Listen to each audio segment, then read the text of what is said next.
Révélé au 7e siècle, à une époque où les connaissances des hommes sur ce qui se passe au fond de la mer étaient très limitées, le Coran contient des informations importantes sur la structure de la mer et même sur les profondeurs des océans.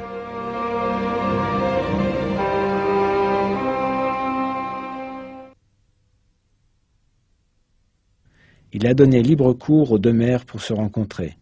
Il y a entre elles une barrière qu'elles ne dépassent pas.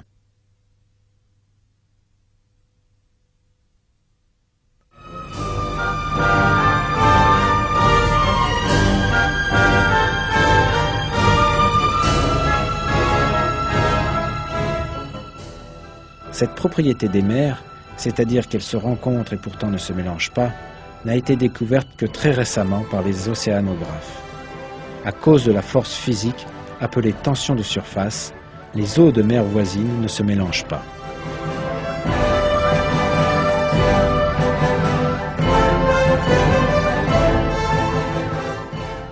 C'est un autre miracle que, au cours d'une période où les connaissances en physique ou en océanographie étaient très réduites, et la tension de surface inconnue, cette vérité fut révélée dans le Coran.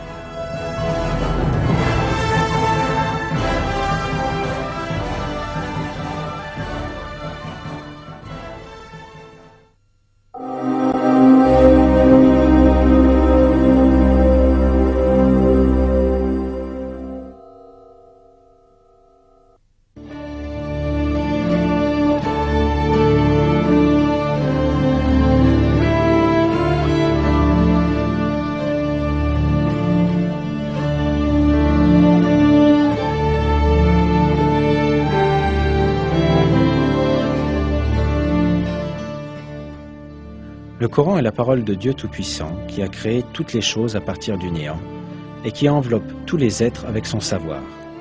C'est pour ces raisons que ces faits qui n'ont été découverts par la science que très récemment apparaissent dans le Coran, envoyé il y a 1400 ans.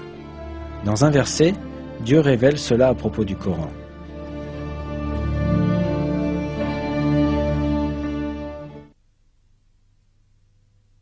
Ne méditent-ils donc pas sur le Coran ?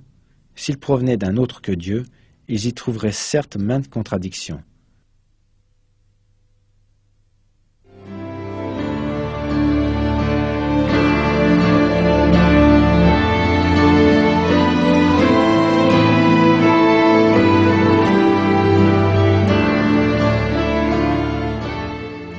Il n'y a aucune contradiction dans le Coran. De plus, l'information contenue dans notre livre saint révèle de nouveaux miracles avec chaque jour qui passe. L'être humain doit s'accrocher fermement à ce livre divin, révélé par Dieu, et il doit le recevoir avec un cœur ouvert, comme son seul et unique guide dans la vie.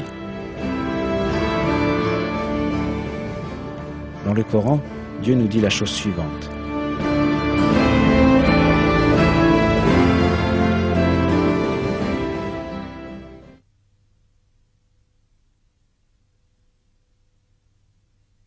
Et voici un livre béni que nous avons fait descendre. Suivez le don et soyez pieux afin de recevoir la miséricorde.